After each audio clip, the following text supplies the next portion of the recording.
Here's the reality most businesses ignore. Almost nobody is ready to buy from you the first moment they find you. They discover you, they're interested, and then they wait, sometimes for months, until their situation is right. This level is what keeps you present and trusted across that long wait, so when readiness finally arrives, they choose you. It's called nurture, and in the Content Flywheel Engine, it's run by a system called Momentum Mail. This is part 4 of the Level mini-series, and before you watch it, make sure you've seen part 3, Capture. Because this level takes the context that level produced and does something with them over time. If you run a business, if you're a founder, or you sell professional services, this is a level where most of your eventual buyers are quietly won or lost. I spent over 27 years in B2B marketing, and the businesses that win the long game are the ones who stay present during the wait, while the competitors capture the lead and they go silent. In this video, I'll show you what nurture is and the trust gap it exists to close. I will show you how Momentum Mail closes it by staying present and useful, the outcome it produces, and how that outcome feeds the next level, authority, which is part 5. This is one piece of a bigger framework that I call the conversion ecosystem. And my goal is to use this system to help you become the most visible, the most valuable, and the most trusted business in your market. So if that interests you, keep on watching. This level addresses the majority of your buyers, not the minority. When contacts enter your system, only a small slice of them are ready to buy right away. Let me show you why this level matters more than almost any other. The vast majority are interested, but not yet ready. They have a problem you solve, but the timing isn't right. So they wait. Nurture is a level that serves that waiting majority. This is what happens without it. Without Momentum Mail, captured contacts go cold, and the conversion layer is left with only a small slice of buyers who are ready right away. You capture a contact, you do nothing with them, and over the weeks, their interest fades. Their memory of you dims, and by the time they're finally ready to buy, they've forgotten you or found someone else. The waiting majority is lost quietly in silence. This is invisible loss playing out slowly instead of instantly. Revenue that never shows up as a rejection, only as a number that never came in. Recovering that quiet loss is exactly what the conversion ecosystem is designed to do. This is the expensive, invisible failure that nurture prevents. Most businesses focus everything on their ready now buyers, the small slice, because those are the ones who convert quickly and visibly. They ignore the waiting majority, letting those contacts go cold, never realizing that the majority of their eventual revenue was sitting in that neglected group. The nurture layer is where most of the eventual buyers are won or lost in the long wait between discovery and decision. Let's look at the math. If most of your buyers are not ready when they first find you, then most of your potential revenue depends on staying present until they're ready. A business that only serves the ready now slice is leaving a majority of their buyers on the table. It's not because those buyers weren't interested, it's because the businesses ignored them, went silent during the wait, and lost them. Nurture recovers the majority. So the job of this level is to serve the waiting majority, the interested but not yet ready buyers who make most of your future revenue.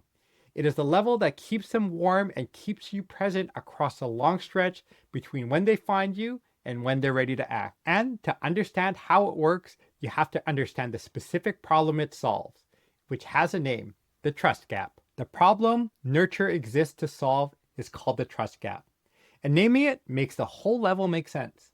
The trust gap is the distance between the moment a buyer first finds you and the moment they're ready to act. For most buyers, that distance is long, sometimes months, and it's in that gap that they're either kept or they're lost. Picture the gap concretely. On one side, the moment of discovery, a buyer finds you, likes what they see, and becomes a contact. On the other side of the moment is readiness. Their budget opens, their situation changes, the timing finally works, and they're ready to buy. Between those moments stretches a long wait. And during that wait, one of two things happens. You either stay present and trusted, or you fade and they forget you. The trust gap is dangerous precisely because it's long and quiet. Nothing dramatic happens during that time. The buyer's not rejecting you. They're simply waiting, living their life, with their need for you dormant but real. If you do nothing during this stretch, the natural thing happens. They forget, not because they disliked you, because attention fades and you gave them no reason to keep remembering you. The gap then closes with them choosing someone else or no one. This is why the gap is where most buyers are lost. It's not lost at the moment of discovery when interest is high, and it's not lost at the moment of decision when they're actively choosing. It is lost silently in the middle, in the long wait, when a business that captured a promising contact simply went quiet and let the trust it had built evaporate.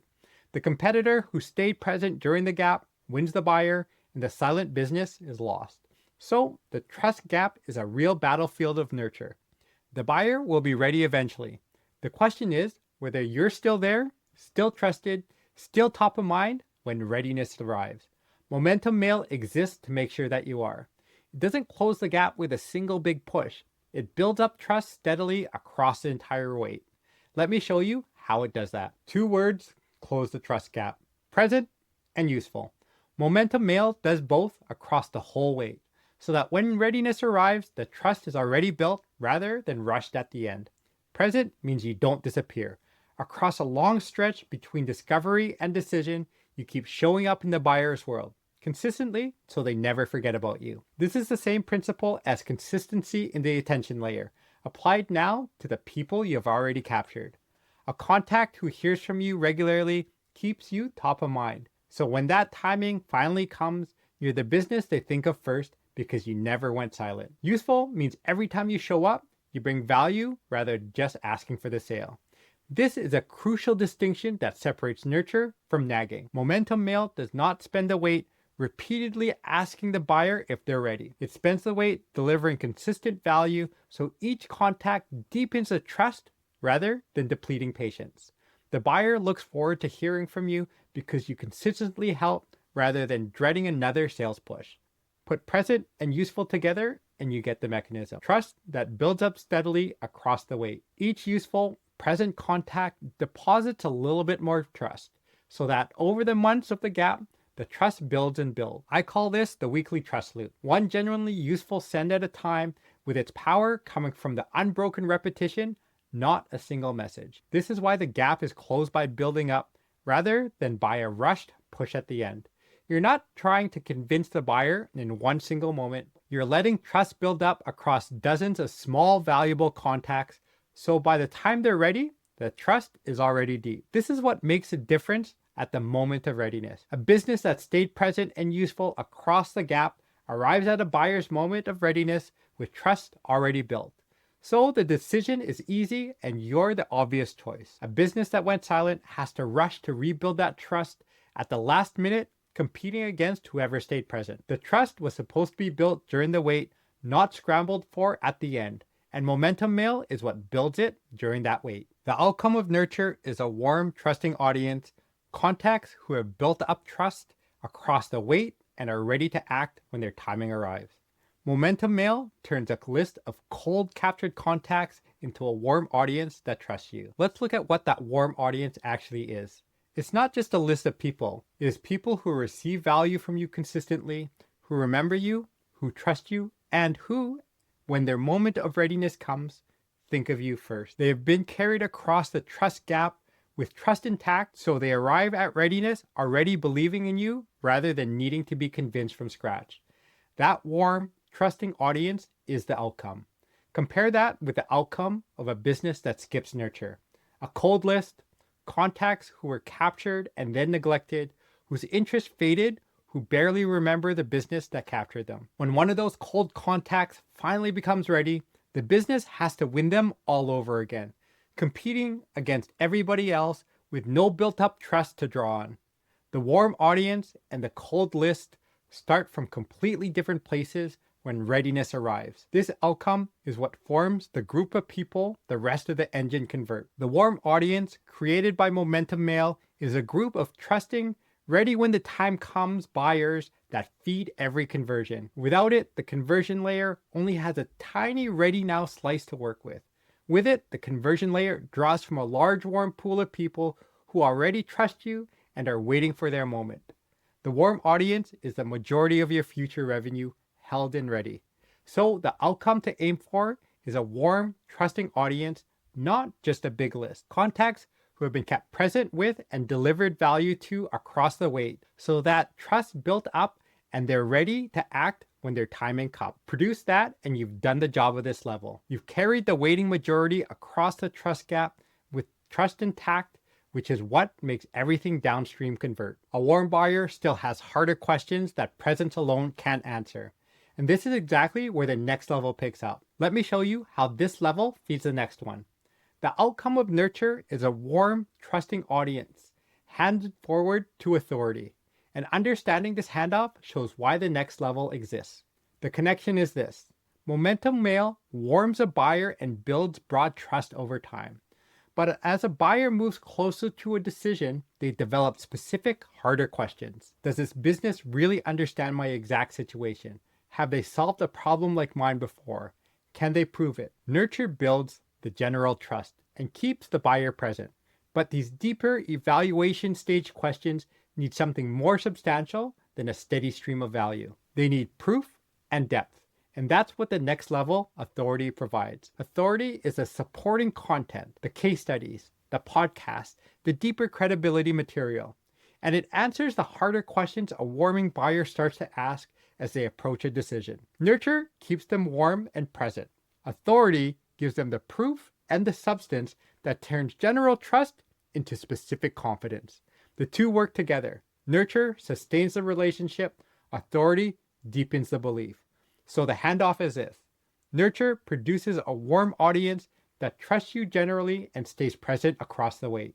It hands that warm audience to authority, which supplies the proof and depth that answers their evaluation stage questions. A warm buyer who then encounters strong authority content moves from I like this business to I'm confident this business can solve my specific problem. Nurture built the warmth, authority turned it into conviction.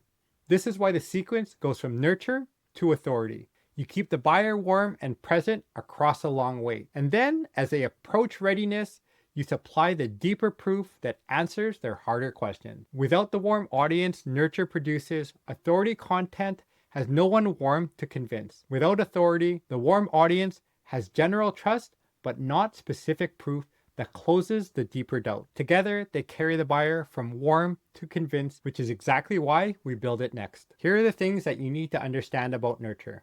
Nurture serves the waiting majority, the interested but not yet ready buyers who make up most of your future revenue. In the Content Flywheel Engine, it's run by Momentum Mail. Without it, captured contacts go cold and only the small ready now slice converts. So most eventual buyers are quietly lost. The problem it solves is the trust gap, the distance between the moment a buyer finds you and the moment they're ready to act. That gap is long and quiet, and it's where most buyers are lost, silently when the business goes cold during the wait. Momentum Mail closes that gap by staying present and useful across it. So trust builds up steadily and is already there when readiness arrives, rather than rushed at the end. The outcome is a warm, trusting audience, a group of ready when the time comes buyers that feeds every conversion. And the outcome feeds the next level, authority, which supplies the proof and depth that answer a warming buyer's harder evaluation stage questions. Nurture builds the warmth. Authority turns that into conviction. That is Nurture, part 4 in the Level mini-series, run by Momentum Mail in the Content Flywheel Engine. This is one layer of something bigger I call the conversion ecosystem. You haven't watched part 3, Capture, go back for it. Because Nurture only works when Capture is feeding it known, qualified contacts. Next up is part 5, Authority, where we build the supporting content that answers a buyer's harder questions and turns warm trust into real conviction. Remember, the most visible, the most valuable, the most trusted business in your market wins. The whole point of the conversion ecosystem is to build a system that makes you all three.